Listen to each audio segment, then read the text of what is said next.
प्रदेश अध्यक्ष दिलीप जायसवाल के बनते ही दिलीप जायसवाल काफी ज्यादा एक्शन मोड में है। वो कई तरह के राजनीति कार्यक्रम बिहार में कर रहे हैं, लेकिन आपको बता दें कि राजनीति कार्यक्रम अभी तक कर रहे थे, लेकिन किसी भी पार्टी के किसी भी नेता से मुलाकात करने खुद दिलीप जायसवाल नहीं पहुंचे हैं। लेकिन एक खबर निकलकर सामने आई है और बिहार की सियासत में काफी तेजी से फैल गई है कि बिहार बीजेपी के प्रदेश अध्यक्ष दिलीप जायसवाल ने पशुपति कुमार पारस से मुलाकात की है। और ये मुलाकात काफी ज्यादा अहम मानी जा रही है, क्योंकि चिराग पासवान लगातार केंद्र सरकार और सुप्रीम कोर्ट के फैसले का विरोध करते हुए नजर आ रहे हैं, जिसको लेकर बीजेपी इससे नाखुश है और कहीं ना कहीं प्लान बी की तैयारी कर रही है। ऐसे में बिहार में अगले साल विधानसभा का चुनाव होना है और इस बार बिहार में उपचुनाव जो है वो होने जा रहा है। तो पशुपति कुमार पारस की मदद से बीजेपी जो है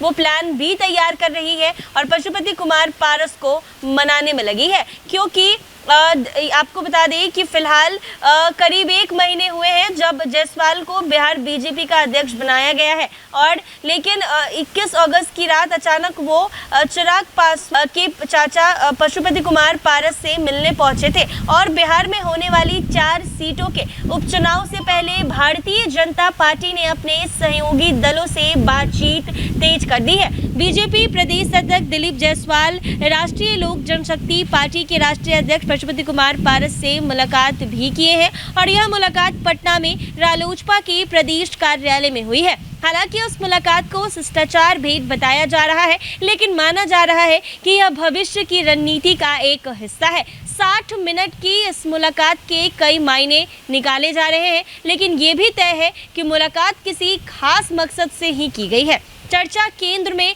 वो 4 चुनिंदा विधानसभा सीट पर है, जिनको लेकर चिराग पासवान और पारस आमने सामने हो सकते हैं। लोकसभा चुनाव में एनडीए द्वारा किनारे किए जाने से रालोचपा में नाराजगी है।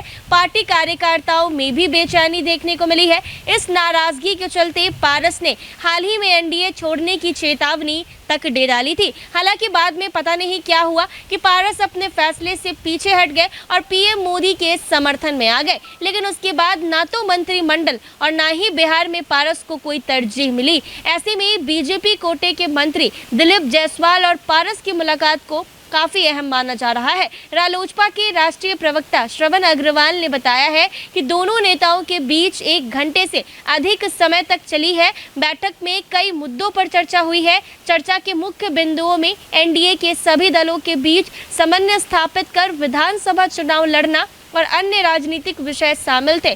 भाजपा प्रदेश अध्यक्ष दिलीप जायसवाल ने इस दौरान रालोचपा और दलित सेना के अन्य नेताओं से भी मुलाकात की है और यह मुलाकात इस लिहाज से महत्वपूर्ण है कि हाल के दिनों में एनडीए के भीतर कुछ अनबन की खबरें आई हैं। ऐसे में भाजपा अपने सहयोगियों को साधने की कोशिश कर रही है ताकि आगामी चुनाव में उसे किसी तरह की परेशानी का सामना ना करना पड़े। अब देखना ये होगा कि आने वाले दिनों में भाजपा और रालोचपा के बीच क्या समीकरण बनते हैं। हाँ, ये जरूर है कि अगर बीजेपी को सीटों का गोल्ड हासिल करना हो तो उसे पारस की जरूरत जरूर पड़ सकती है। और ऐसा इसीलिए किया जा रहा है क्योंकि चिराग पासवान जब से लोकसभा चुनाव की 5 सीट पर जीत हासिल की है, तब से चिराग पासवान ऐसा जताते हैं कि उन्होंने जीत अपने दम पर हासिल की है। लेकिन कहीं ना कहीं भाजपा के नेताओं का मानना है कि नरेंद्र मोदी का नाम जुड़ा है, इसी वजह से चिराग पासवान को जीत मिली है।